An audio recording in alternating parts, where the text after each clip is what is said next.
So I just thought I'd do a little video here on what I'm about to give out to my kakarikis that have got young. So in this I have broccoli, some strawberry, some apple, some kiwi, peas. I've got a little pot of boiled eggs which come from my chickens.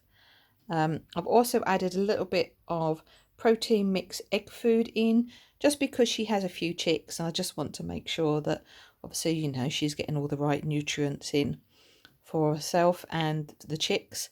They seem to be doing quite well at the minute. Hopefully there should be a video of them coming soon.